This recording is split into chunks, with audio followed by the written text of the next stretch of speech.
Good morning, everyone, and welcome to this webinar, Women in Leadership, Climate Change, Gender Equality and COVID-19 Recovery, hosted by the National Federations of Women's Institute. We've got over 300 attendees on this webinar today, and it's wonderful to see that so many of you could join us, and a big welcome to those of you who aren't WI members. If you'd like any further information about becoming a member, please visit our website, www.thewi.org.uk, or get in touch with the team by emailing pa@nfwi.org.uk. My name is Lynn Stubbings and I'm the chair of the NFWI. I'll be introducing the plan for this afternoon, as well as briefly providing some context on the WI's work on women in leadership and why we're holding this event today. I'm delighted to be joined by Anne Jones, who is NFWI Vice Chair and Chair of the Public Affairs Committee. Anne will be chairing discussions today and will introduce you to our excellent panel of speakers shortly. Through our climate change campaign, we've explored the impact on women and girls and highlighted the gendered effects of climate change. In 2009, the WI was successful in getting gender onto the UK government's negotiating agenda for COP15. For COP26, which is taking place in Glasgow in November this year, we have returned to this theme again. The WI has a long and proud history on climate change, with WI members taking action to preserve and protect the environment since 1928. As a founding member of the Climate Coalition, the WI successfully pushed for the UK government to commit to a net zero target for greenhouse gas emissions in June 2019. Ahead of next month's G7 summit and November's COP26 summit, the WI recently joined the Crack the Crisis Coalition to urge the UK government to push for robust and ambitious agreements that tackle the three crises of climate change, social injustice, and COVID-19. The NFWI's focus for COP26 will be on the impacts of climate change on women and girls in the UK and overseas. WI members will be calling on the UK government to deliver high ambition G7 and COP26 agreements that are driven and responsive to the needs of women, girls, and marginalised communities across the world. Among other campaign asks, the WI's focus will be on encouraging national governments to work with women-led organisations embedded in local communities to deliver targeted capacity building programmes for women. Over 360 WI members volunteer as WI climate ambassadors across England, Wales and the islands, and take on community climate action projects with a range of partners in their local areas.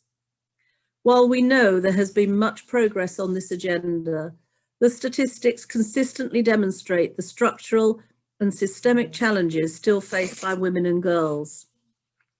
Existing inequalities have meant that women have been disproportionately impacted by the pandemic. The majority of workers employed in highest risk roles were women, on the front line caring for the sick and elderly, keeping our hospitals clean and pharmacies running. Women make up the majority of people living in poverty and are more likely to be in low paid and insecure employment. Many women and children were trapped in their homes, self-isolating with an abusive partner, and yet women were largely absent from the highest levels of decision-making in the UK. Throughout the pandemic, the WI united with over 65 organisations to call for immediate action from the UK government to protect women and girls and to demand that women are better represented at the decision-making table.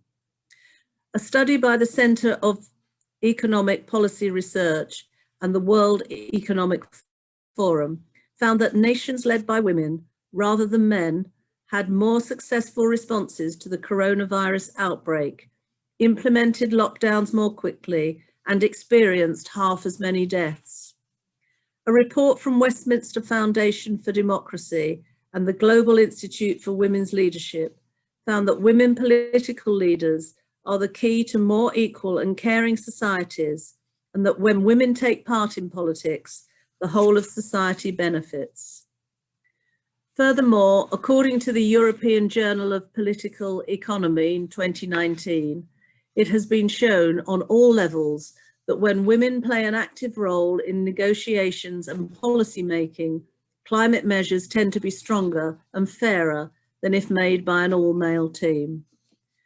Today is an opportunity to gain a better understanding of the issue, to highlight the importance of women around the world leading action on climate change, gender equality and COVID-19 recovery at all levels of governance, and to understand how we can continue to push for change. I'd now like to hand over to Anne Jones to introduce our panel of speakers. Anne. Thank you, Lynn. Good afternoon, everyone, and I'm delighted to be here today to introduce our excellent lineup of speakers. Before I start, a few housekeeping points to mention. As we have a huge amount of attendees registered for this session, we're using Zoom webinar software, which means that you can only see the active speakers and the PA team, myself and Lynn. This is in order for us to make it as smooth running as possible, and I hope you'll understand that, and it'll be a much easier process for you to follow. We also have a subtitles function that's available today. So if you need this, if you'd like to click on live transcription at the bottom of your screen, and then click on show subtitles, you will have instant subtitling. Now, as a reminder, this webinar is being recorded.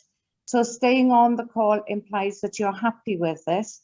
But as we're using Zoom webinar, your identity won't be shown anyway as part of the recording. And given that the recording will be available on the WI YouTube channel, it's important that you remember to be confidential and not bring up anything that you wouldn't be happy with being shown elsewhere. So think wisely about what you're saying or sharing. We will begin now then with our speakers. And our first speaker is Mary Robinson, and she's chair of the Elders, former President of Ireland and UN Special Envoy on Climate Change. And Mary will be discussing the ways in which structural and institutional gender inequalities can exacerbate the effects of climate change on women and girls. Unfortunately, Mary will be unable to join us at the end for the question and answer session, but we are extremely grateful that you have been able to join us today, Mary. Then moving on, we will be hearing from Preet Kaur Gill, Member of Parliament and Shadow Secretary of International Development.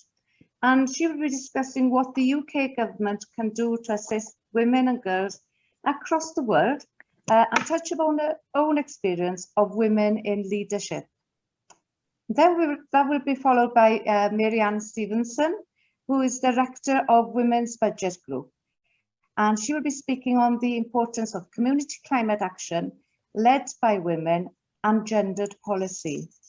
And then finally, we will hear from Katherine Nightingale, who is Head of Advocacy and Policy at CARE International UK. Now, Katherine will be going into further details about upcoming diplomatic events, such as the G7, and what needs to happen so that we can deliver the goods and the outcomes for women and girls. And we'll outline how we as WI members can get involved.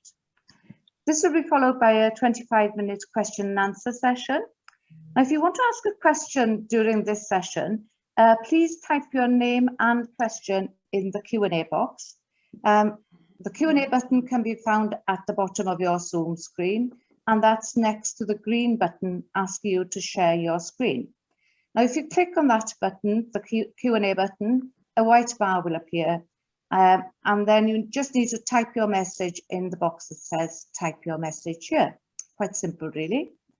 Now, we've disabled the chat box, for this session, really for smooth running of the session. However, if you are experiencing any technical problems, please email the Public Affairs team because they will be monitoring their inboxes. Now it's my great pleasure to hand over to Mary Robinson to hear her reflections and first-hand experience of how the impacts of climate change can be exacerbated by gender inequalities. A very warm welcome to you, Mary. Thank you very much, Anne, and I'm very happy to accept the invitation of the WI to speak on this distinguished panel on women in leadership, climate change, gender equality, and COVID-19 recovery. These are subjects that I am absolutely passionate about. So I'll have to be very careful not to exceed my 10 minutes. First, on climate change. It's good to hear what WI is doing this year, because after all, the United Kingdom has the presidency of the COP and is also chairing the G7. So that's already an illustration of leadership, that the WI has been actively preparing and speaking out and wanting issues of gender to be on the table. I thought that I might just reflect a little on how difficult it was to get gender into the climate space. I remember going to my first conference in Copenhagen in 2009 and being quite shocked, to be honest, at the lack of any reference to people and to gender and to human rights. It was so scientific, technical, and frankly male. And it was a revelation to me that the climate space was behind the development space in talking about gender. So the following year, when we had the conference in Mexico, in Cancun, a number of women leaders, we came together and we formed a women leaders network on gender and climate. These were ministers of environment, ministers of energy, and some foreign ministers from around the world, and also heads of agencies, from Zilli, heads of UN Women, Helen Clark at the time, head of UNDP. Amina Mohammed joined us, first of all, as a Minister for Environment, and she stayed on as the Deputy Secretary General of the UN. And these women were able to change policy, were able to build for a gender action plan with a whole constituency of wonderful women who'd been trying very hard to get it on the table. But the ministers were able to push in a way that was really helpful. And the second thing that this network of women leaders on gender and climate did before, this was before Paris, was to recognize the importance of having the right voices there. And this is so important. Who are the right voices? They are the frontline people who understand the existential threat of climate change. They're the people who live it every day on small island states, the indigenous women in their communities, the poorest communities. I wrote a book on climate justice, and it's 11 stories, 9 of them are about women, but there are 2 good men, and they're all stories about building resilience in their communities, using, recognizing they're not responsible and yet fighting back. So it is extraordinarily important to have women's voices, the WI fighting hard now this year on how important it is in Glasgow that the right decisions are made, and indeed in Kunming in China on biological diversity before Glasgow. Please connect both conferences, connect nature-based solutions, collect the fact these are two sides of the one coin.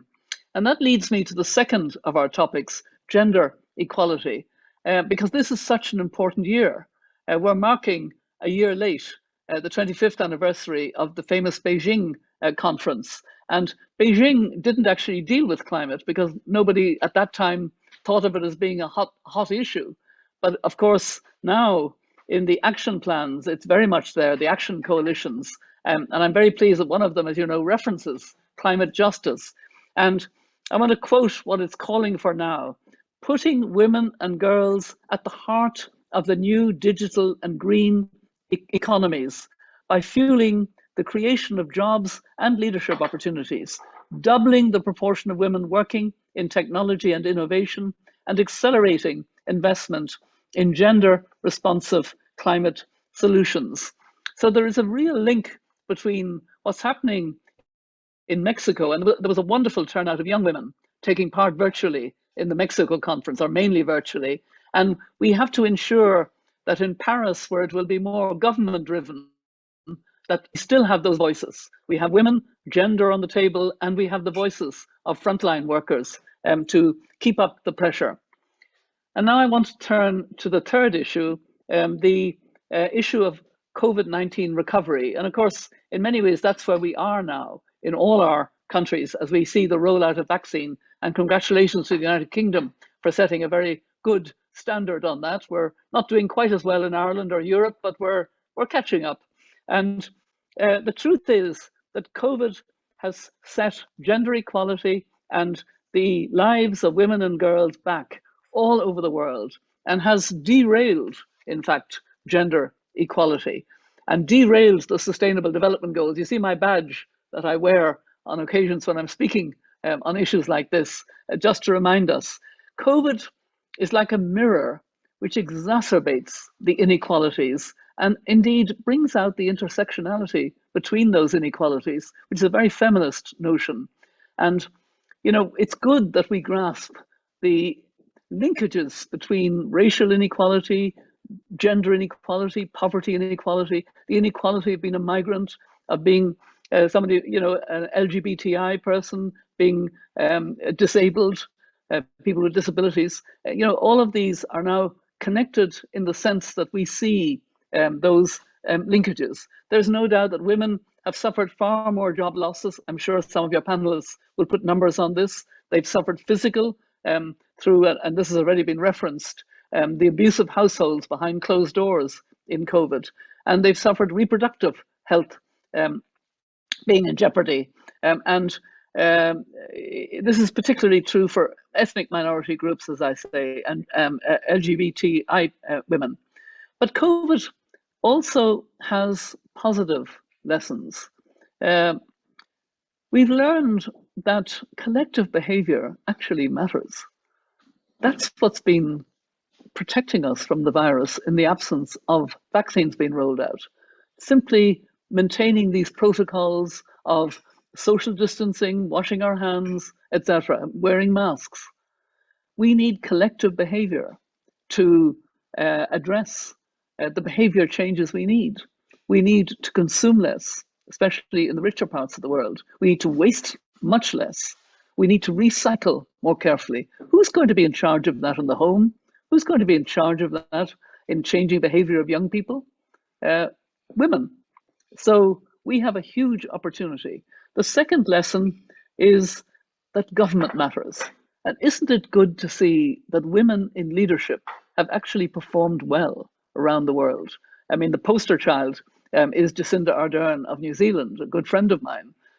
She really led her country, and they don't wear masks. They don't need to. They live almost in a non-COVID world, although they're aware of it. But also, you know, the president of Taiwan, close to China, the prime ministers, well, the chancellor of Germany, even though Angela Merkel, you know, they've had surges and setbacks, she's still regarded as having led well. The prime ministers of Norway, Denmark, Iceland, you know, all of them have done well. And even, you know, Barbados, a small island with a good woman leader. So that's a very good affirmation that when women get into positions of leadership, they lead with a sense of what matters to their people. They lead with a willingness to take tough decisions. They lead with a sense of really serving their people well in a time of difficulty, and they listen to the science. And that's the third lesson we can learn from COVID, the importance of science. It's really vital. We have listened, we've seen politicians side by side with health experts, listening and timing any phasing, both closing down when that was necessary and now opening up in accordance with the health advice. We need to absolutely listen to the climate experts and their advice. And the fourth lesson It's a subtle one, but it's an important one. Compassion matters. Empathy matters. We're seeing an opening up of people because we're all out of our comfort zone because of COVID. And we are seeing more receptiveness to caring a little bit more about those worse off. We've seen communities rallying for those who are suffering more.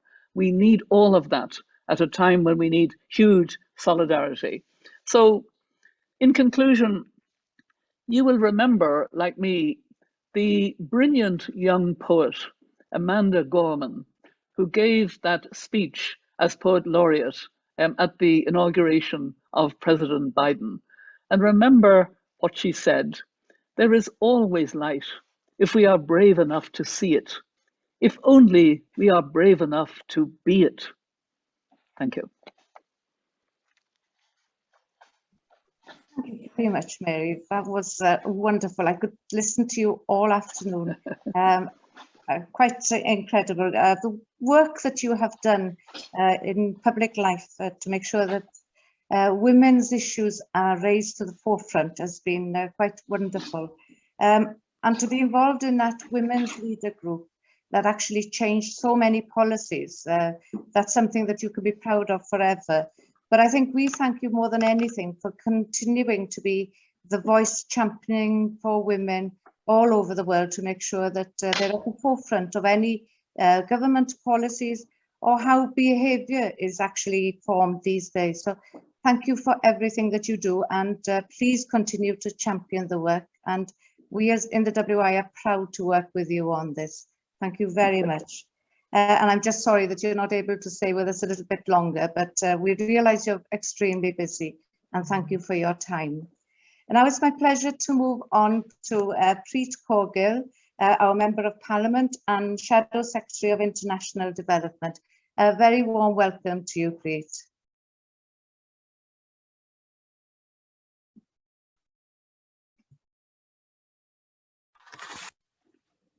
Thank you so much, Anne. And I just want to start by saying a big thank you to the Women's Institute for organising today's webinar, and to everybody who's really taken the time out of their day to talk about how we can work together to tackle the challenges facing us, not just here in the UK, but of course around the world. And what an honour it is to join such a fantastic panel and to follow Mary Robinson, who is a huge role model, I know, for all of us, and championing the cause and showing that real leadership. And I also could listen to her. She's such an inspiring speaker. So thank you again. Since becoming Shadow Secretary of State for International Development in April last year, of course, in the last year, we've seen that we've been faced with a global pandemic, which has led to the deaths of 3.4 million people and excess deaths of up to 13 million, and will have pushed as many as 150 million people to extreme poverty by the end of this year. It will also have taken millions of children out of school, with many never likely to return. And we will have seen a dramatic increase in gender-based violence, child marriage, and food insecurity.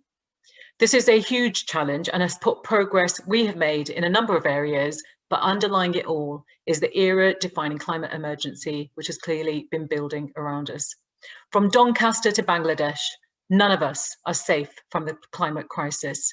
From severe droughts and soaring wildfires to devastating flooding over the last 20 years, climate-related disasters have affected 4 billion people. It's caused 500,000 deaths and displaced so many millions more.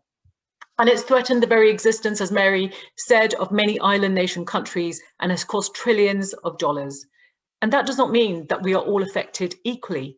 We've seen that time and time again, it is women and girls that bear the brunt, whether they are displaced from their communities, whether they face gender-based violence or child marriage, or the disruption to their education, as we've seen here in the UK, or forced to drop out entirely.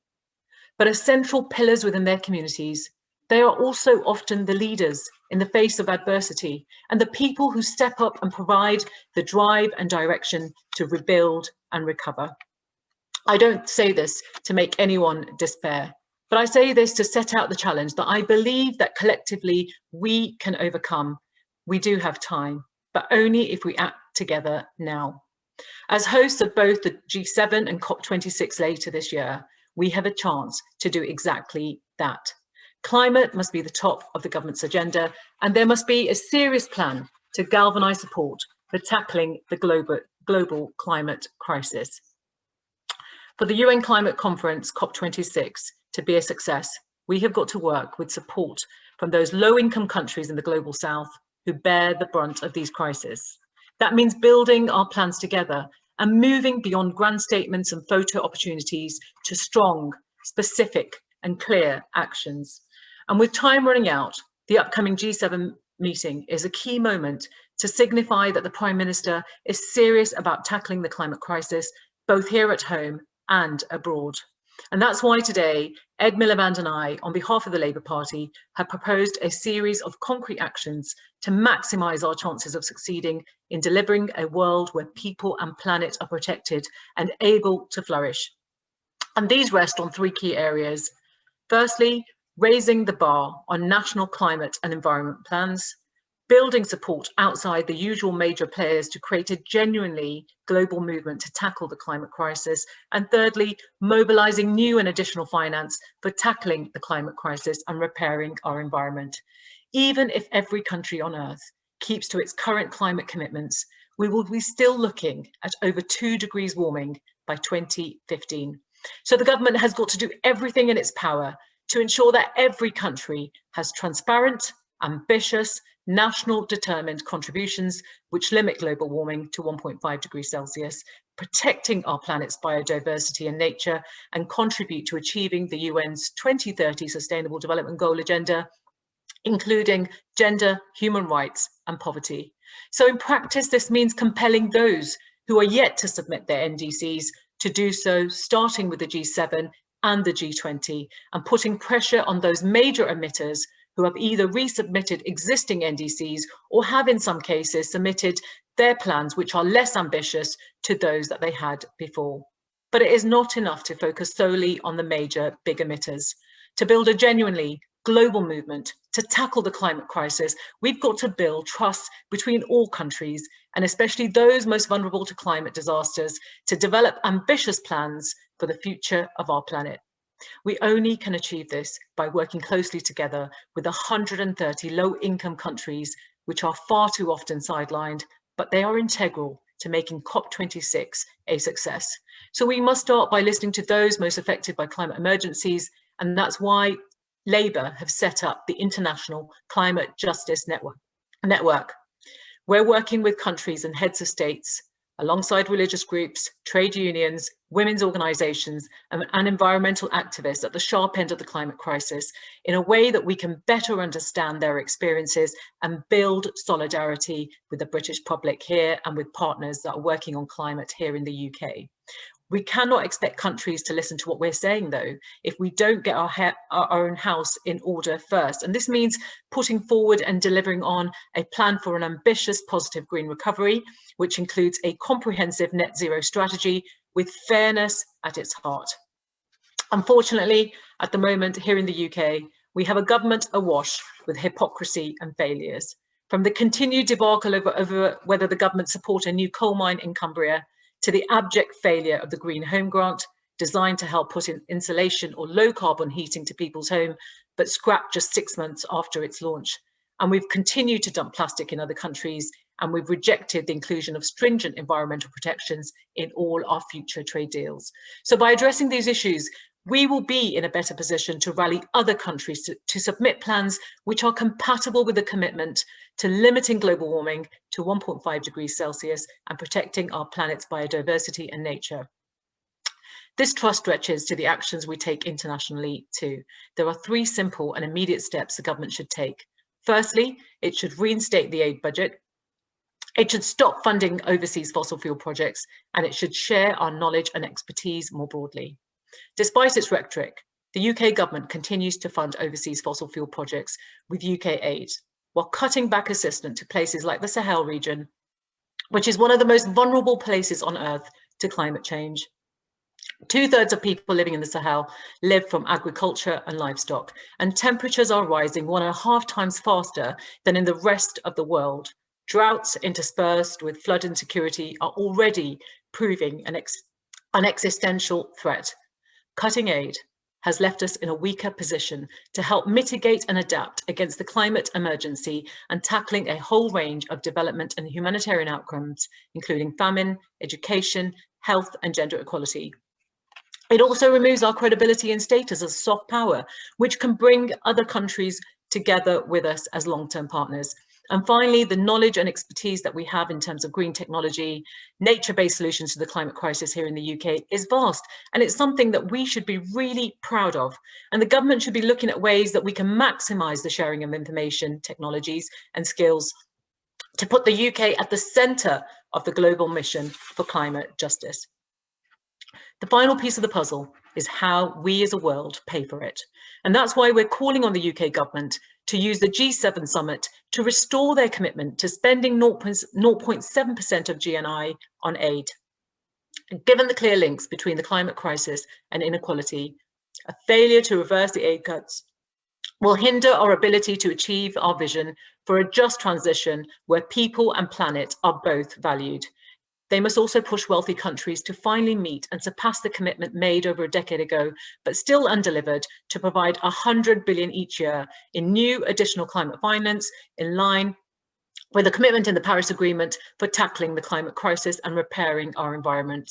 Right now, low-income countries are losing billions of pounds that they could be using to tackle the climate emergency, create and maintain millions of jobs essential for a green economic recovery, because they have got to pay debt repayments because of illicit financial flows and tax avoidance that they have continuously faced.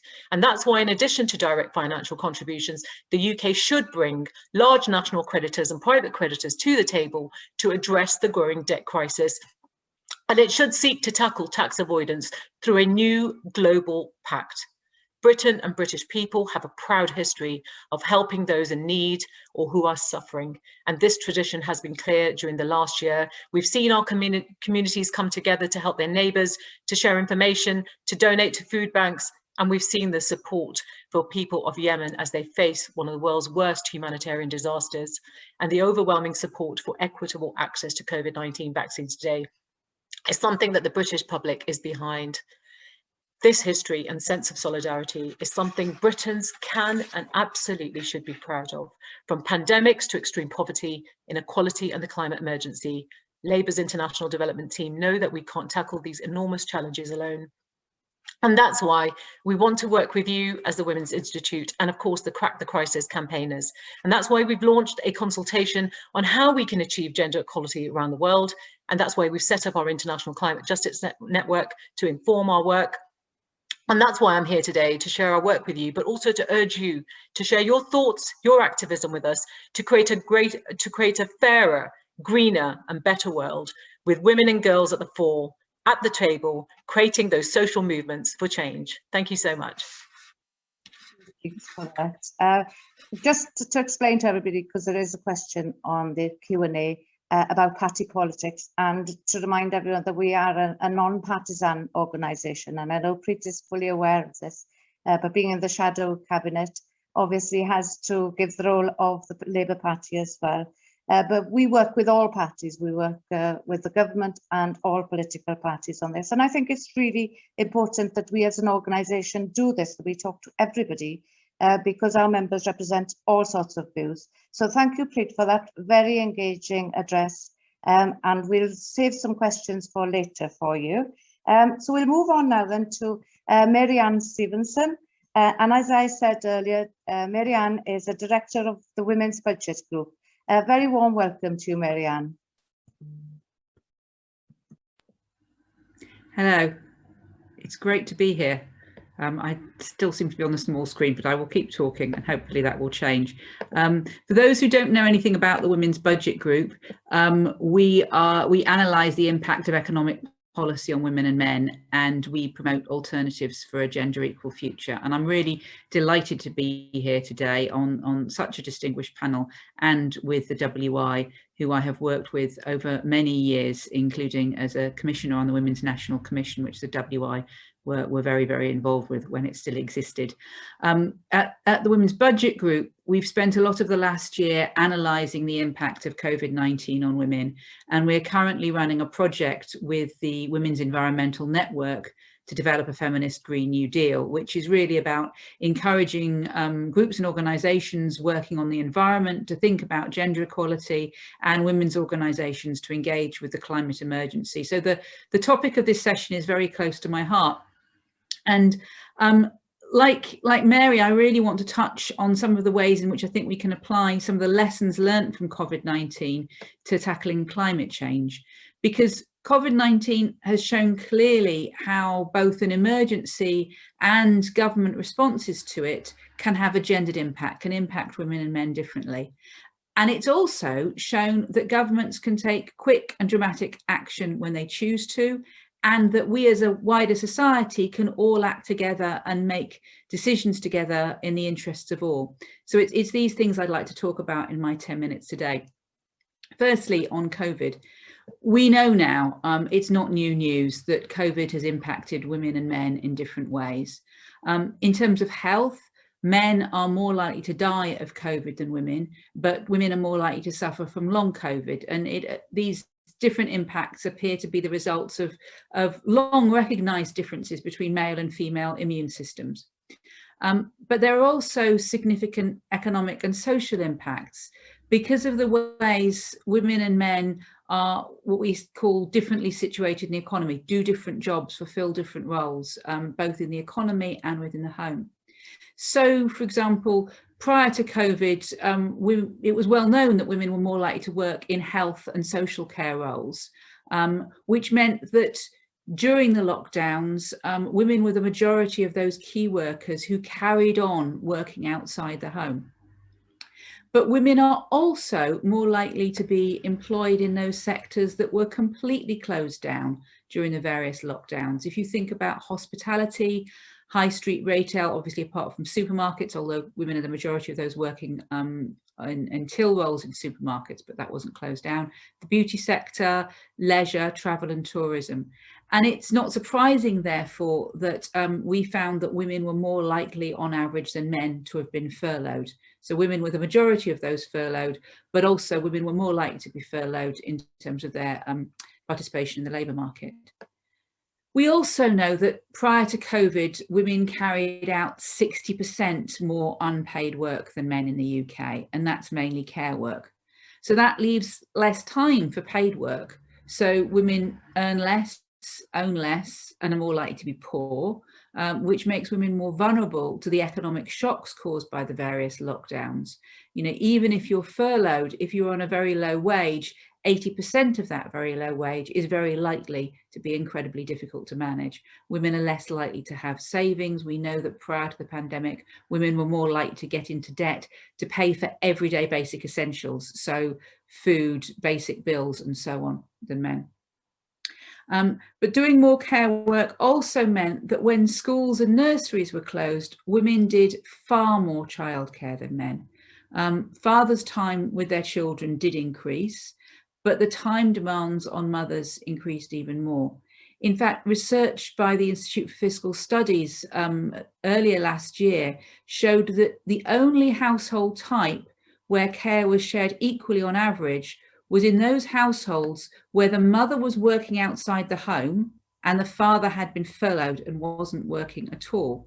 In those situations, fathers did about the same amount of care as the mothers. In all other situations, women were doing more care. And actually in situations where the roles were reversed, where the father was working outside the home and the mother had been furloughed, the mother did nearly all of the care.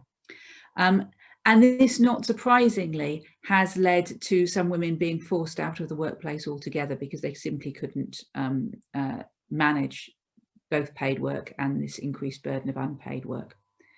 And as has been mentioned before, COVID didn't just exacerbate existing inequalities in work and care, it also made women more vulnerable to domestic violence, as lockdown trapped them at home with abusive partners, made it difficult to get that space, whether it's work or seeing friends and family, which both gave a break and enabled people to disclose or escape if they needed to. And of course, all of these inequalities intersect with other inequalities, particularly based on class and race and disability. So we know, for example, that disabled people are the group most likely to have died from COVID in the last year. We know that Black and minority ethnic people have lost jobs at a far higher rate than white people and were more likely to lose their jobs after being furloughed than white people. And we also know that working class women were more likely to be furloughed than any other age group. Age has an impact too. Older women faced far worse health risks, much bigger chance of getting ill or dying. Young people have been particularly vulnerable to losing jobs, in large part because they're overrepresented in sectors such as hospitality and retail that had big job losses. So over a third of young women, for example, work in sectors that were completely locked down during the various shutdowns as a result of COVID. Now, none of this should have been a surprise to government. So there's academics, Dr. Claire Wenhan, who's at the LSE, who's been studying the gendered impact of pandemics for years, warned very early last year that all of these things were likely to happen. She was told at that point, London is not Liberia, it won't happen here. Similarly, the Women's Budget Group warned about many of these same things, starting from a briefing we published in March last year, where we looked at the existing situation of women and other groups with protected characteristics on race or class or disability, and said, this is what we think is likely to happen based on the situation that these people are currently in. And sadly, most of those things have come to pass. And to be fair to the government, the action it took with the furlough scheme and support for the self-employed prevented widespread job losses, particularly for women. If you look at other countries, we've seen massive job losses on a massive scale among women. In the US, for example, 1 million more women than men have lost their jobs. And in December last year, it was reported that women had made up 100% of net job losses. That doesn't mean that only women lost jobs, but among men, the jobs lost were roughly equal to the jobs that were gained. So on average, it evened out. But among women, although they lost many jobs, they didn't gain as many jobs. And this shows that government action matters. Things like the furlough scheme make a huge difference. But as the Women in Equality Select Committee pointed out earlier this year, the government's response really failed to consider the gendered impact. The committee said existing gendered inequalities in the economy have been ignored and sometimes exacerbated by the pandemic policy response. When they were looking at furlough and self-employed support scheme, the committee said that, I'm quoting here, the design of these schemes overlooked and in some respects continues to overlook the specific and well understood labour market and caring inequalities faced by women. And to give one example of that, the self-employed income support scheme calculates the income of self-employed people over a 3-year period prior to COVID, so they can see what support to provide if people are unable to work as a result of COVID. But if women have been on maternity leave in that 3 years, their average earnings over the 3 years goes down. So if you've only worked for 2 out of the 3 years, your average over the 2 years is averaged over 3. You end up with lower average earnings. It would have been very simple to just say we exclude periods of maternity leave, but the government repeatedly refused to do this. And as the committee also said, the government's plans for priority are heavily gendered in nature. Investment plans are skewed towards male-dominated sectors that have the potential to create unequal outcomes for men and women, exacerbating inequalities. And plans to build ignore research that we did at the Women's Budget Group, which showed that money invested in the care sector could create 2.7 times as many jobs as money invested in construction, more jobs for men and very many more jobs for women. And this isn't a party political point. The Women in Equality Select Committee is a cross-party committee with a Conservative chair. So this is a sort of independent scrutiny of what the government did. So what we can see from COVID is that a crisis doesn't affect all groups equally because of pre-existing inequalities, but that also that government action, if it doesn't take gender into account, can make things worse in some areas. Now, other speakers have detailed the way in which climate change impacts differently on women and men. And we've seen how women, particularly women in the global south, are facing loss of income, increased workload, food shortages and health problems. And we know that forced migration, which is already happening and will increase as people have to move as a result of droughts or floods or widespread fires, leads to conflict and increased risk of violence against women and girls. And we know that we need urgent action to tackle climate change. And as Mary said, the good thing about COVID is that it's shown how governments can act when faced with an emergency. But that action needs to recognise yet again that women and men are differently situated in the economy. So not only will climate change affect them differently, but actions to tackle it are likely to affect them differently as well. However, as has been pointed out, men dominate climate negotiations across key sectors, including government, science and business. And a stark example of this was the all-male team the UK government originally selected for COP26. Now, over the last decade, there's been a series of plans for a Green New Deal to tackle climate change, and these include some really, really important recommendations. But last year, we commissioned some analysis for our Commission on a Gender Equal Economy of these Green New Deal's plans. And one of the things that we found was that these plans rarely consider gender inequalities, either in the impact of climate change or in the way in which their proposals might affect women and men differently.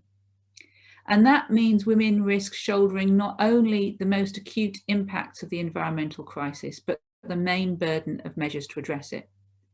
For example, proposals to reform food production and consumption have the potential to increase women's unpaid work, unless they include strategies to transform who is responsible for most of the shopping and cooking of food. In the same way, Green New Deal proposals around employment and creating new jobs mainly focus on green technologies, which are largely male dominated. We need strategies both to get more women into those jobs, but also to expand existing female jobs, female dominated, low carbon and socially fundamental jobs, such as care work. Care work is far less polluting than construction, for example. So if we were looking for investments now to boost the economy, investment in care is not only a way of creating more jobs, it's greener. Similarly, plans to discourage car use are important, but they can only work for women if we have a public transport system that takes into account women's different transport needs. We know that while men are more likely to travel from a residential area into work in the morning and back again in the evening, women often take multiple short trips, dropping kids off at school before going on to work and then stopping off on the way home to pick up food or visit an elderly parent.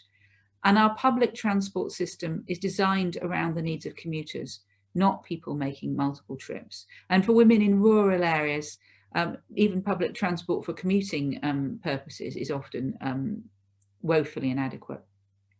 That's why the Women's Budget Group is working with the Women's Environmental Network to develop plans for a feminist Green New Deal.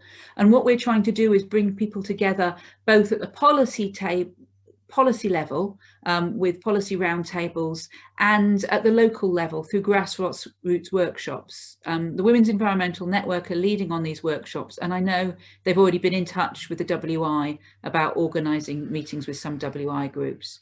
So I really hope that you will be able to join us, particularly because you've done so much work at the WI on these issues, in coming up with plans that are both better for the planet and improve the lives of women. One of the things we've seen from COVID is that we can do things differently. The way we operate, the way we organise society isn't a given. We can change it, and we need to start doing that now. Thank you. Very much, Mary-Ann, for that. You're quite right that COVID in particular has given us a lot of things to think about as far as women's issues are concerned, and especially highlighting the fact that the majority of key workers are women, women on low incomes are more likely to go into debt. Lots of interesting points there, and I'm sure we will be working with you on this in the future. Now I'd like to move on and invite our next speaker, Katherine Nightingale, who is Head of Advocacy and Policy at Care International UK. So I really do need a new set of teeth. Welcome to you, Katherine. Hello there. Well, I don't know about you. I'm going last. So I'm going to take a bit of liberty because I get to bask in all of the amazing things and all of the information you've already heard. So I don't have to repeat that. I get to tell you how much the WI has meant to me, not just as a woman growing up as a girl in the countryside where the WI was such a hub, but I don't know about you. When I listened to what Marianne was just saying, what Mary Robinson was saying, and also what Preet was saying, a lot of it really resonates with my experience. I'm a mother of two. I've just been living through a kind of working and trying to manage with COVID here in the UK. And I work in a sector that's actually looking outside of the UK, but more than anything in the last 15 months, I've seen a world that has been experiencing the same kinds of phenomena. And the women that I work with around the world, when they come together on calls just like this to talk about how they're dealing with the impact of COVID, actually everything that we're dealing with is often the same. It's really similar. It's cut in different ways in different communities, and by God, it really affects particularly disadvantaged communities and people more than anyone, and the women in those communities more than anyone. But for one thing, I think Mary said, didn't she? She said COVID is like a mirror. It tells us things we've already known. It shows us what we can already see. And for me, it told me there's more in common with all the women around the world that have been dealing with COVID than that which divides us, to quote the awesome Jo Cox, that we have more in common than that which divides us. But the other thing I want to remember a little bit is what I just heard from Marianne. I'm going to take this phrase, Marianne: government action matters. Being in COVID told us that you can make decisions, you can take actions, and they do really make a difference.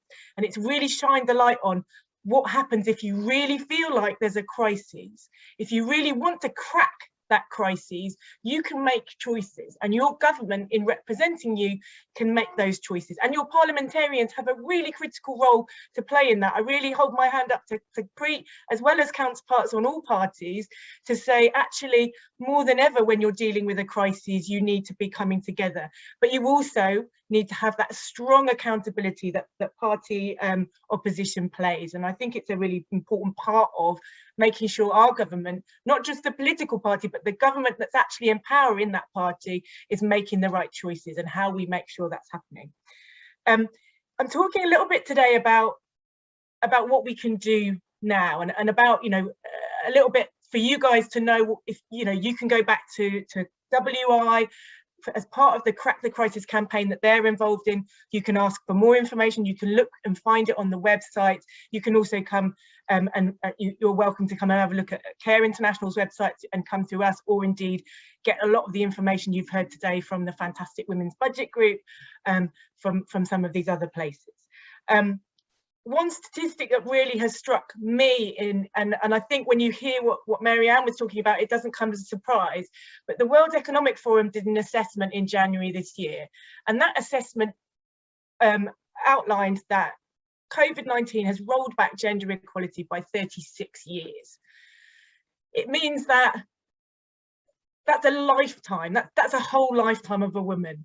All that work you might have been doing, or people might have been doing, unless we act now, and particularly I'll be talking in a second about some of the opportunities coming up, but unless we act now, unless government action is focused to make, you know, to matter now, that is going to stay, that's going to stick. And some of those challenges in the working place, in the kind of management of the care burden that Marianne outlined, and some of the ways that women are on the, you know, juggling multiple challenges, including in some parts of the world and here, the challenge of climate change on top of some of these things, and what it does to their home life, what it does to their community. We're never gonna get that 36 years back. Now that's on top of, don't get me wrong, that's on top of the time that it's going to take to reach gender equality already, and that's a fair old time. I think it comes up to sort of 90 years or so, but the 36 years, that rollback has happened in the last 16 months. And it's now that investments by the G7, the world's richest country, including our own, and how we choose to invest in this country, in our own, you know, infrastructure, in our own processes, as well as around the world, and how we lead the way in what we think that kind of shared approach around the world needs to be, then we're never going to get that time back. And that's for women, for some women around the world, that is almost their lifetime. So I'm going to talk to you today about what it might take and steps that we can be part of to put gender equality at the heart of the G7 and the COP26, and make it at least a core priority that this government has to sort of sit up and take notice of. And people, spokespeople, amazing spokespeople like Mary Robinson, the work of colleagues like MPs like Preet, Kaur, Gill, and MPs and parliamentarians in the Lords, speaking out on all sides of the political spectrum, I think is critical in kind of really making sure that this government hears that gender equality has to be a priority. And it has to be a priority not here on the side as a kind of women over here, but actually at the core of financial investments. And I think you heard a little bit of that from Mary Ann, but we also heard that from Mary Robinson and from Preet and from others. I'm going to tell you a little bit about something called the W7, the Women's 7. So the G7 process, you may know the G7 means the 7 richest countries, pretty much. Give or take, pretty much, and then they get to invite a couple of extra people. So this year they're inviting a few extras. I think Australia's there, I think India gets to come. So you've got your richest 7 and then a few extras that they invite, and they will be meeting throughout the year. And the summit, the heads of state, is happening in Cornwall in June, and some of you might know that's happening from the 10th to the 12th of June. What in the run up to the G7 and that summit, but also the decisions that come out of it, different bodies meet, and one of those that is particularly looking at gender equality is the Women's 7. And there was a global meeting organised much like this online in April that brought together women's rights organisations from the 7 G7 countries. So in the UK, CARE was one of the partners working with ActionAid, working with the UK Cabinet Office, and working with the Gender and Development Network to put together a summit that brought really critical issues like the ones we're hearing to the fore. They particularly focused on women's economic justice and the impact of COVID on women's economic rights and ability to access decent work and manage kind of barriers to unpaid care. Or manage the barrier of unpaid care. They focused on climate, they looked at the violence against women and girls, and that's a really huge phenomenon that's grown exponentially under COVID and kind of having a huge impact that's been described. Some people might have heard the description of the shadow pandemic. And they also looked at things like democracy, accountability, health, education, and racial justice, and things like racism and how to. And more than anything, they highlighted the importance that it was to invest in, for the G7 to be investing in gender mainstreaming, so incorporating considerations of the gendered impact across the board. I want to particularly focus on key recommendations that came out of the W7. These were recommendations that will be taken forward as part of the submission of the W7 to the G7, and the Gender Equality Advisory Council will also get these as part of their recommendations. And that's a panel of eminent women who will be putting in some recommendations. But it's ever so important, and I'll be sharing in a minute why, for those guys to hear that this is something that the public cares about. And for the UK government, unfortunately, overwhelmingly, a government being represented, I say unfortunately represented by men at the moment. So men at the G7, men in all of the negotiating around the G7. So regardless of which party you want representing you, I would prefer to have an equal balance of men and women in that party representing me, and that's not happening at the moment in relation to the people negotiating at the G7. But we want that there. We want to ensure key recommendations around tackling violence against women and girls are invested in. So there's a really strong call that came out of the W7 to invest, like the US has done, hugely in funding for services to address domestic abuse, but particularly also to think about the international funding to build the evidence base for preventing violence against women and girls. And there's a particular call to invest 1% of aid, just 1% of all of our aid, in addressing the prevention of violence against women and girls worldwide. And then there's two global conventions that that the UK can be supporting this year. One is the ILO Convention to End Violence and Harassment in the Workplace, and another is a convention called the Istanbul Convention. So there's particular recommendations that will go forward, and I will be sharing, I can share with colleagues from the WI the links to these, how the W7 will be putting these recommendations forward, so people can have this detail. They don't need to worry about capturing it if they don't want to. There's a very specific ask going forward, and you know, Mary Ann's testimony made it really clear why it's so important, which is about investing in the economic recovery for women, especially in terms of investing in the care economy. And I think we've heard there the consideration, there's overwhelmingly the need to consider gender across all financial investments as part of the economic recovery package, and having women in those decision-making roles would really help with that, because then they might help make those decisions really considered and inclusive of what women's experience says. But particularly that they need to be investing 2% of GDP, that's 2% of the country's GDP in the care economy. And that you know, including things like childcare, social care, social protection.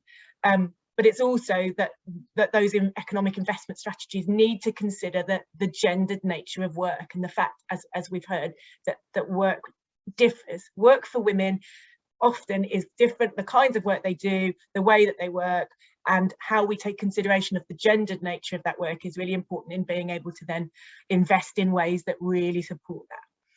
And you won't be surprised to hear that the other core recommendation that's coming out of W7, that's coming out of the W7 is around climate change. It's about the critical needs to understand that in some communities, they've not just been dealing with COVID, they've been dealing with COVID, the economic impact of COVID, and the hugely damaging impact of climate change in their communities. So whether that's particular areas that have experienced unprecedented drought, like some of the East African countries where we're working in care, Somaliland have been experiencing huge levels of drought at the same time as, you know, trying to manage the concern about a global pandemic, at the same time as trying to manage a whole range of other things. If you think about, that's the thing that makes me feel very bad when I moan, is when I think about the lives of some of the women around the world who are not just doing what I'm doing, but they're doing it in unprecedented circumstances, and often with an amazing amount of resilience. And you guys will all know people who have that tremendous resilience, and it's those people that really lift me up. But it's why, so supporting the importance, so climate change has been a really critical part of the recommendations going forward, and it makes that link that Mary made so clearly between the G7, the decisions being made here at the G7 into COP26, the fact that you have this link that runs through, and that it's really critical now that the government is hearing these things as well, because you're almost setting the agenda for what they're going to care about at COP, and whether they're going to ensure that there's a really strong leadership role, a strong presence for, and a strong recognition of the gendered nature of climate change and its impacts, and therefore the need to invest in a gendered way in how you're tackling climate change.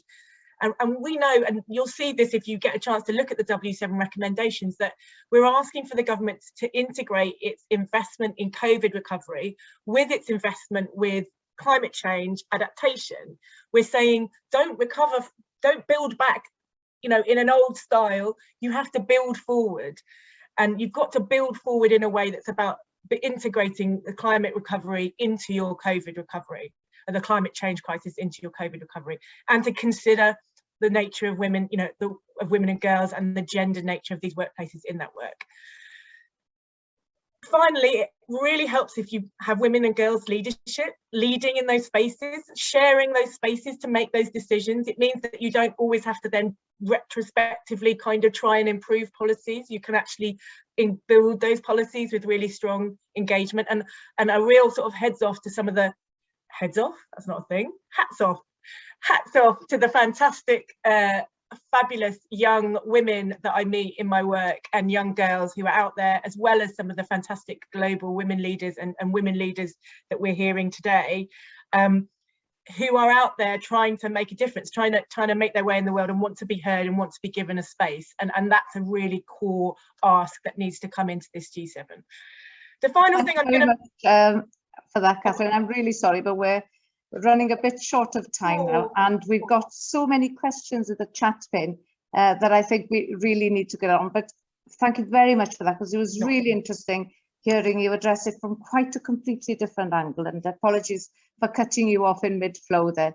That's okay, and I'll just say one last thing, which is please do get in touch with your colleagues about the Crack the Crisis campaign. You can also go to the website, and if you go to my Twitter profile, which is @cat_night, you'll find a link to the petition that will help ask for this kind of thing. And you can also join us on Wednesday, the 9th of June, which will be a Wednesday for Women, #Wednesday for Women, to be calling on the government to make these actions real. So I will definitely leave it there, and I do apologise if I've overrun. No but problem great at all. to be part of this. Thank you so much, Katherine. That was brilliant. Thank you. I'm going to ask a few questions together because we've got quite a lot highlighted for us now on the chat pane. So I'm going to go up to Emily, who's asking, oh, they keep jumping around on me now because they're going into order, right? How lasting do you think the impacts of COVID-19 will be on gender inequality? And then Judith praises the webinar, which I agree with, it's great. What are the 3 specific things that we in the WI should be doing campaign in light of the G7 and COP26 meeting as time is ticking? And then I'll just do Emma as well, which is how do the panel think grassroots women's organisations like the WI and women in the UK as individuals can more effectively raise the profile of these issues? So if I can ask each of you as panellists to very briefly answer part of that, and we'll try and get as many questions as possible. So shall we do it in the order that we started? So Preet, would you like to answer any or part of those 3 questions, please? Yeah, thank you so much. I'll start off with, is it Judith's question around what more the panel think grassroots women's organisations can do? Oh no, I think that's Emma's question. I think, look, I think the more we can make the links between the domestic and the international is really, really important. I think everybody here has highlighted that people do care about the very things that we talk about. They do care about the suffering of other people. They want to show solidarity. Britain has always stepped up when it's come to humanitarian issues and wanting to help. But I think it's about making sure that your member of parliament knows that these are things that you care about, so that they can raise them on your behalf. Because of course, many people assume that maybe MPs don't need to hear from me and they'll just get on and they'll, make the sort of representations. I can't highlight enough actually how important it is that we do actually hear from constituents about the things that really matter and you care about, so we can go away and highlight those. And not just members of parliament, because of course, when we think about women locally, what we've been able to achieve, and we think about climate priorities, then I think local councillors have really got to start working with women's organisations, members of the Women's Institute, for example, about what are the kind of things and actions that we can do locally and really sort of invigorate, support and galvanise around. And that's why I think cross-party work is really, really important. And that's why I think it's, a lot of the things that I said in my opening remarks actually are things that most parties have actually said, including the government, So there was nothing in what I was saying that actually there hasn't been consensus and agreement on. And I think that's one of the brilliant things about development and climate. Actually, a lot of these issues are cross-party and they're not party political issues. And we can work together and we must work together. I know that I want to go around and speak to as many more people and sort of really build that support. In terms of, I absolutely agree with the comments that this is a fantastic webinar. I think it was Judith that said that. And I think, it's been a pleasure for me to really just engage and really hear some of the issues that Women Institute members really, really care about. I think it's up to the WI really to decide what you want to be campaigning on, and not for me to sort of say that, but I'm sure they will share that target. But as Katherine said, I think it's having more women and girls at the core rather than as an afterthought. And I think that's so important. And Mary said it. It's about how do we make sure, if we are in positions, that we are giving more women to come into that space and have a voice and enabling that. And of course, where we're not, we've absolutely got to make way and muscle our way in. and make sure that we've got a space at the table, but our voices are being really heard. I'll leave it at that and let others comment. Thanks. Thank you, Preet. That's great. Marianne? Yeah, there's two things really. First of all, on this question about equality being set back decades, and I think there is a real risk of that, but I also think there's a risk of assuming that that's inevitable. None of this is inevitable. You know, we often talk about the economy and our situation within it, as though it was something out there, something we had no control over, like the weather. You know, it's raining, the economy is doing badly. Actually, the economy is a human construct. It's something we've made. It's something we've decided to organise in the way we have. We can organise it differently. We can do things differently. So the impact that COVID will have on women's equality will largely depend on the actions of government and others. And so one of the things that we can do, as Preet was saying, is actually put pressure on MPs. You know, at the moment, we're facing a looming crisis in childcare.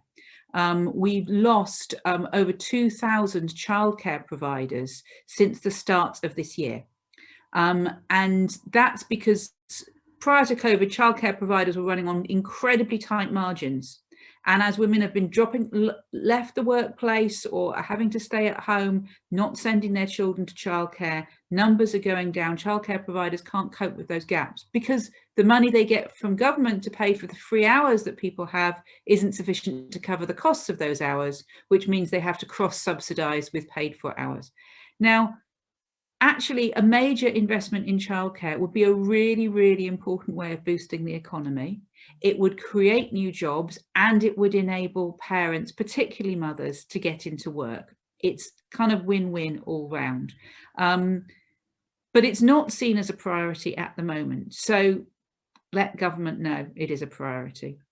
The second thing I would say is about joining the dots, and this is about the environment, that there's lots of local authorities at the moment up and down the country developing their plans for renewal, for rebuilding, all of those things. Often that discussion is happening completely separate for discussions that they're having around how do we tackle climate change, what is our responsibilities and so on, and their conversations about equality. And I think one of the things that women can usefully do is to join the dots, go and speak to local councillors, because, you know, turnout in local elections is low. A lot of local councillors have a majority of only a few hundred votes. Actually feeling that somebody cares really strongly about something in your ward is going to make you pay attention, because those people telling their mates could mean the difference between you winning and losing. So I would say get in there and get local authorities to start joining up those dots. Thank you. And finally, Katherine, have you got anything to add on what's already been said? Okay, thank you. Then we'll go on to Catherine Irving's question, which is how can we encourage more women to take on leadership roles? And what do you think are the barriers to women becoming leaders, whether at local or national level? I think we'll just do that as a one question. So shall we start with Katherine, because you were left out on the last one? I think no, not at all. I mean, I think the key for investing in women and leadership, I suppose I would say, if I look at the work that we do around the world and I look at what women and girls are asking for around the world, often that's about investing and giving them space. So it's about giving them and the organisations the kind of opportunities to access the space that they need. But it has to start young, so kind of really investing in those spaces for young women and including them as part of decision making. But it's also very much about requiring equality of decision making in the spaces that we have. So making sure that we are requiring, and I would agree here with colleagues that have said, if you are passionate about a particular issue, if that, you know, take that issue to your MP and talk to them about how are they taking that forward. So if you want to see equality in decision making and more women in leadership in some of these spaces, whether that's at the G7, where it's you know, almost all male heads of state and Angela Merkel making decisions, then go and talk to your MP about what they're asking the government to make sure is happening, and make sure that the government is investing this. One action that we took last year when the government launched its COP26 team, which was entirely male, was to hold a huge petition and talked to the government about how it was absolutely unacceptable in this day and age in the UK to have an all-male team leading your so now they have one woman. I think the key issue there is one woman isn't enough. Until you have equality, you're not going to have equality of decision making. So please take that discussion to your MP and take that discussion into your engagement with these political spaces. Get what you're passionate about and bring that to the fore. Thank you. Mary-Ann or Preet, do you have anything to add to that? Or shall we go on to another question? Yeah, I'm happy to just add on to that, just to say really that I think there are huge barriers facing women, because I think firstly we put so much pressure on ourselves. You know, we think we've got to, before we apply for any job, we've got to have X amount of qualifications and experiences, and we sort of really don't push ourselves enough, and I don't think there's enough women around us that do that. I think when we get into a position, especially in leadership positions, it can be a really lonely space. I think we need to recognise that for many women, when they get into their roles, they don't have the support in order to be able to maintain it. And of course, they want to open the door to other women to come forward. But of course, if they are struggling and trying to do the very best that they can, and we don't recognize that. So I think, you know, how do we support women, all of us? I mean, you know, whenever we come into a position, what are the sort of things that we are doing? What mentoring opportunities are we offering other women? You know, it's something I've always thought is a mentor. I think it's something that we always need to challenge ourselves. We need somebody to kind of really push us and maybe draw out the things that we are good at and sort of give us the encouragement and the confidence to say, why don't you actually go for something like this? So I think we've got a huge way to go. I think we do, you know, one of the things I want to start doing much more of in my role is that where I am, you know, in spaces where I'm the only woman, it's actually asking those very people, why is that the case? And actually, how do we increase representation? So it's about, you know, what challenges are we also doing around us, especially in councils? How many women are at the top table making the decisions, for example? Are our voices being represented? We're 50% of the country. So, you know, we've got a long way to go. But I think some of it is about how we come together and support each other and really push and advance women's role in the world, in the place. Brilliant. Thanks. Brilliant. Thank you. Just briefly on that. I mean, I've been on panels talking about the lack of women in political leadership for over 25 years. Which probably ages me quite a lot, and it's quite depressing. I think that one of the problems we have is that we keep ending up focusing on strategies that are about fixing the women. They're about building women's confidence. They're about getting more women to put themselves forward. The problem is not the lack of women wanting to be in leadership roles. The problem is the people who are the gatekeepers to those leadership roles not selecting and appointing women. And we know that's what happened in parliamentary selections, which is why the all-women shortlist policy in the Labour Party made such a difference in political representation, because what it showed is that when you said to constituencies, you have to select a woman, they found that there were loads of good women to select. There was no shortage of women. There was just barriers within the selection process. So it's not that you need those sorts of positive action measures because women aren't good enough to get selected on their merits. It's because without them, they don't get a chance to try. That because we're not in a meritocracy, men are not being selected on their merits. You only have to look at some of the men in positions of leadership to realise that, you know, if this is a meritocracy, then we really are in trouble. So I would say focus less on fixing the women and more on fixing the system. Thank you. We are running out of time, but I'm just going to take two more questions. So if you can answer very briefly on these. So the first one is from Anna Kidd, and she's asking, is the WEN also looking at areas the technological innovations are being focused in terms of gender? And she's impressed about the point about transport policy. Never heard of it being put so succinctly before, which is very good. And then Mary Hope is concerned that there is focus on getting more spending on care in order for the economy to recover. I think we should invest in care, but we should spend on encouraging more women into STEM careers. Care needs to be better paid and have a much better gender balance, but let's get more women into highly paid roles. Any comments on either of those two? Can I start with Mary-Ann, because I've not allowed you to start on any? So I think that the question about looking at different focuses for technological innovation is a really important one, and is certainly one we'd be keen to take forward at the Women's Budget Group in the work on the Green New Deal. And if you've got thoughts on that, please do get in touch with us. You can get our contact details on our website, which is wbg.org.uk.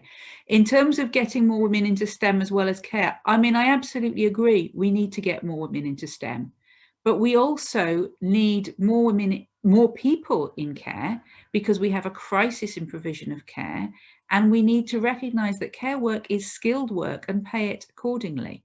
You know, the problem is not that there's these skilled jobs over here that the men have and these unskilled jobs over here that the women have. The problem is that the skilled jobs that women are doing are not recognised as skilled jobs. Care is an incredibly skilled and difficult and demanding job. It's just a very, very badly paid job. And we need to recognise that and pay it accordingly. Preet or Katherine? I was just going to say very quickly, I think the other thing I would just say about why is investing in care, why is it an investment in STEM, is because, and I say this as a working mother, and many of you will also be, is we've all seen that chart that knows you might be doing fantastically in your career, but if you leave to go and have children, your ability to access senior roles, your ability to lead in your STEM career may well go out the window. And if you dare to have 2 or 3 children, you can bet your bottom dollar it's going down again.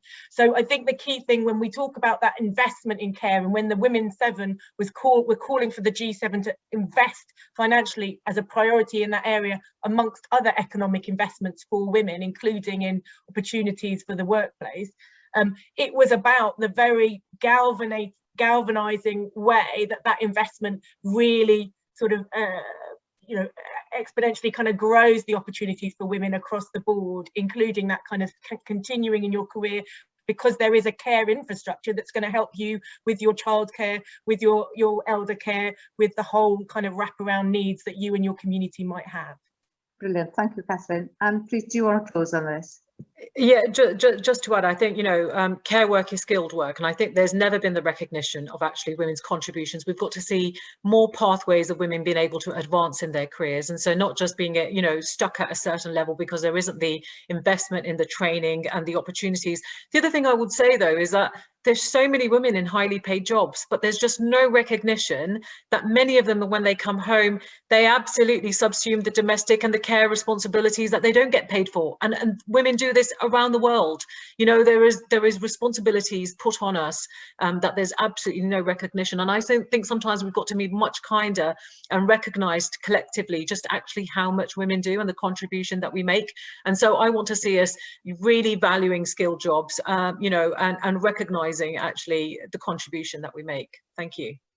Thank you.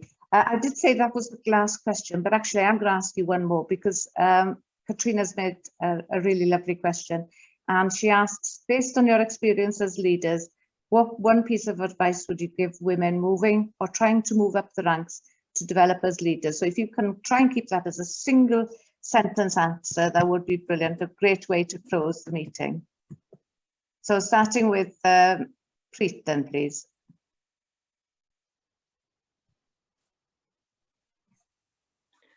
I would just say, look, write down what it is that you want to achieve. Be really, really specific. Don't make it ambiguous, and just, absolutely dream big and go for it. There'll be lots of barriers, lots of doors closing in your face, and, it will put you off. It will really dishearten you. And at times you will want to give up, but don't. Just believe in yourself. Just know that you can achieve whatever you want to put your mind to it, and just go for it. Thank you very much. Marianne? I would probably say, to be brutally honest, if you're a heterosexual woman and you want to have children, make sure you don't have them with somebody who doesn't pull his weight. Thank you. That's a good point. And Katherine, to close. Oh, that's really thrown me. I think that I'm going to second Marianne there. I do think that. I guess. Oh yeah, the thing that I was going to say, and maybe this kind of goes quite nicely with the slightly ballsy woman we're describing, with Preet's kind of don't let anything stand in your way. Marianne's make sure you choose the right partner. I think that probably goes to whatever your sexuality, right? I feel like probably wherever you land, you want your partner to be pulling their weight. My one was going to be, don't apologise. Don't apologize for being yourself. Try and maybe if there are people out there making you feel bad for being yourself, don't hang out with them, don't go out with them, definitely don't marry them, and just be yourself and know that you can lead. You don't have to be defined by anyone else. And the final thing I'm going to say is what Marianne said as well. Government action matters. I'm going to say it because if they're acting or they're not acting, and I think that's one of the things I'm going to think about. Go and find out where you can get support for what you want to do, know what you want to do, don't apologise for it, and then find out where the government can support you to do it. Brilliant. Thank you all. You've been really inspirational. My only point on heterosexual women was just because same-sex couples are more likely to share care more equally. Sorry, of course, Marianne. That was no critique of you. I totally agree with you. But that, yeah. I thought I was speaking on your behalf when I did that big bring in there. But definitely, sorry, Anne. Go ahead. No, that's fine. It's been a wonderful webinar, and I've enjoyed hearing your comments. You've been inspirational. But I'm going to hand back over to Lynn now to do the official closing of the event. Thank you, Anne. Well, what a great event we've had today. And it's given us a lot of food for thought moving forward to COP26. But I just wanted to say, for me, today's event sums up really our logo of inspiring women, and what a lot of inspiring women we've heard from today to inspire our own inspiring women who have been watching. So thank you to all of the speakers. And we've discussed some excellent points today, the importance of women around the world leading climate action on at all levels of governance, how COVID, climate change and gender inequalities have been affecting women across the world, the importance of community action and gendered policy, and how we can make sure that COP26 and the G7 can deliver good outcomes for women and girls. Just a reminder that this webinar will be uploaded to our members only website, MyWI, but it will also be on the WI's YouTube channel if you're not members. And once again, if anyone isn't a member of the WI and you'd like more information on how to join, please go to our website, which is www.thewi.org.uk, or email the team on pa@nfwi.org.uk. As you leave this event today, you'll be prompted to complete a feedback form, as we'd really love to hear your views on our event. As regards the next steps for our members, you can access COP26 resources on MyWI. And as has been already mentioned, you can get involved in Crack the Crises through the Wave of Hope action and Wednesday for Women on the 9th of June. And details of those will also be on our social media channels. Just also a reminder to sign up to our Public Affairs Monthly Digest on the WI website. So can I thank all our speakers again today? Can I thank Anne for chairing the debate, all of you for your questions and comments in the Q&A, and thank you for watching, and a particular thank you to our fantastic staff team for organising this event for us. So well done everyone, and thank you so much. Goodbye.